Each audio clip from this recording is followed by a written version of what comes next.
ప్రజాహిత పాలనే జయంగా దృఢ సంకల్పంతో కూటమి ప్రభుత్వం ముందుకెళ్తోందని ఏలూరు ఎమ్మెల్యే బడేటి చంటి పేర్కొన్నారు. ప్రజా సమస్యలపై అవగాహనతో కూడిన పరిష్కార చర్యలు తీసుకునేందుకు తాను చేస్తున్న పర్యటన ఎంతగానో ఉపయుక్తంగా ఉందని ఆయన స్పష్టం చేశారు. ఏలూరు అసెంబ్లీ నియోజకవర్గంలో సుపరిపాలనలో తొలి అడుగు కార్యక్రమం అర్థవంతంగా కొనసాగుతోంది. కార్యక్రమంలో భాగంగా పలు డివిజన్లో కలియదిరుగుతున్న ఏలూరు ఎమ్మెల్యే బడేటి చంటి స్థానిక సమస్యలను స్వయంగా తెలుసుకుంటూ పరిష్కార మార్గాలు చూపుతూ ముందుకు సాగుతున్నారు. ఇదే క్రమంలో బుధవారం సాయంత్రం స్థానిక 42వ డివిజన్లో పర్యటించిన ఎమ్మెల్యే చంటికి స్థానిక నాయకులు త్రిపర్ణ శ్రీదేవి రాజేష్, ఆర్నేపల్లి మధు, శెట్టి సరిత తదితర సీనియర్ నాయకులు, స్థానిక పెద్దలు అపూర్వ స్వాగతం పలికారు. మహిళలు హారతులు పట్టారు. ఈ సందర్భంగా గత ఏడాది కాలంలో కూటమి ప్రభుత్వం అమలు చేసిన అభివృద్ధి సంక్షేమ కార్యక్రమాల మేళ్ల వివరాలతో కూడిన కరపత్రాలను ప్రజలకు అందించిన ఆయన భవిష్యత్తులో ప్రభుత్వం చేయాలనుకున్న మంచిని వివరించారు. అలాగే స్థానిక సమస్యలను స్వయంగా అడిగి తెలుసుకున్నారు.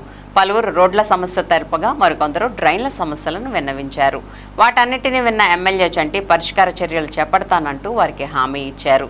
ఈ సందర్భంగా ఆయన మాట్లాడుతూ రానున్న కాలంలో ఇబ్బందికర పరిస్థితులన్నిటికీ మోక్షం కల్పించి సుపరిపాలన అంటే ఏమిటో చేసి చూపిస్తానని హామీ ఇచ్చారు. కార్యక్రమంలో ఈడా chairman Peddaboyina Sivaprasad, AMC chairman Mamillapalli Parthasarathi, cooption సభ్యులు ఎస్ఎంఆర్ పెదబాబు, చోడే వెంకటరత్నం తదితర నాయకులు, పార్టీ శ్రేణులు పాల్గొన్నారు.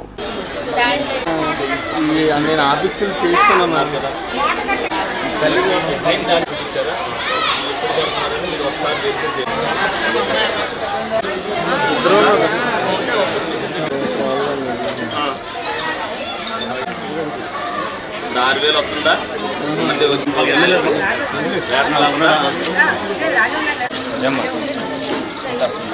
అన్ని బాగున్నాయా? శుభ్రంగా పాపకి మధ్యాహ్నం భోజనం కూడా చెప్పినావా? ఖచ్చితంగా అంటే మనకి ఇంత చెప్పారు, ఆర్టీఎల్కి అప్ చెప్పని చెప్పారు ఆయన. నేను చెప్పాను ఓకే కట్టించేసుకుంటూ 2 లక్షలు ఏం నీ పాత మెరుగులు కావాలని నువ్వు తెచ్చుకో. సున్నం వేసి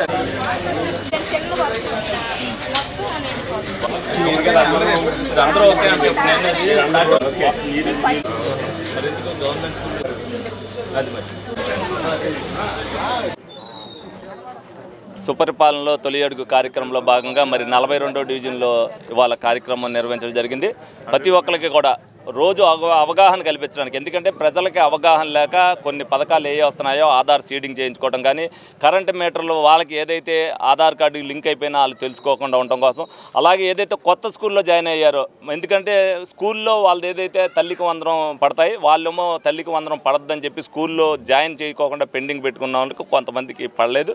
అవన్నీ కూడా వాళ్ళు ముందుగా చేయించుకుని, అలాగే వాళ్ళ కరెంటు మీటర్లు వాళ్ళ పేరు మీద లేదనేది అన్నీ చూపించుకుంటే వాళ్ళకు కూడా సెకండ్ లిస్టులో 2200 మందికి వచ్చినాయి. అలాగే ఇంకా కొంతమంది పెండింగ్లో ఉన్న వాళ్ళకు కూడా థర్డ్ లిస్టులో రావడానికి అవకాశం ఉంటుంది.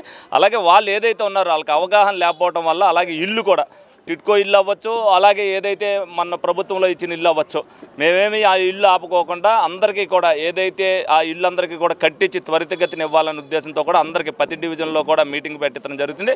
4 రోజులు స్పెషల్ డ్రైవ్గా ప్రతి ఒక్కరికి మీటింగులు పెట్టి జరుగుతుంది. తర్వాత నుంచి ఏదైతే ఆర్పీలు డివిజన్ ఇన్ఛార్జీలు ఉన్నారో వాళ్ళందరూ కూడా వేసి చెప్పడం జరుగుతుంది.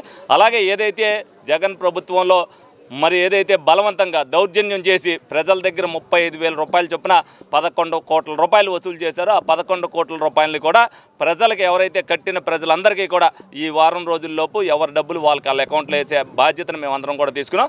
ఆ రోజున ఎలక్షన్లో హామీ ఇచ్చాం. వీళ్ళందరూ కూడా ఇక్కడికి వచ్చాక కొంతమంది రోడ్లు డ్రైన్లు అని అంటున్నారు.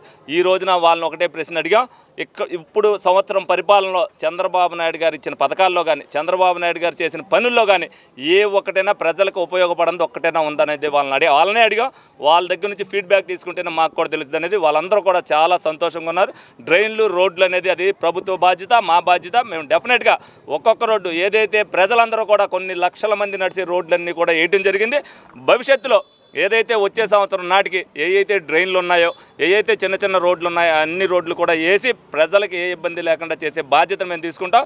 ఏదైతే సంవత్సర పరిపాలనలో మేము ఇంటింటికి ఏ విధంగా తిరిగామో, అలాగే 2019 నుంచి 24 వరకు వాళ్ళు చేసిన పరిపాలనలో మేము వాళ్ళని ఎదిరించి ఏ విధంగా ప్రజలకు తెలుగుదేశం పార్టీ ఇదివరకు ఏం చేసింది అనేది వాళ్ళకి చెప్పాము. వాళ్ళు కూడా తెలుగుదేశం పార్టీ పని చేస్తుంది అనేది వాళ్ళు నమ్మారు. కాబట్టి వాళ్ళందరూ కూడా ఆనందంగా ఉన్నారని ఈ సందర్భంగా మీ అందరికీ కూడా తెలియజేయడం జరుగుతుంది.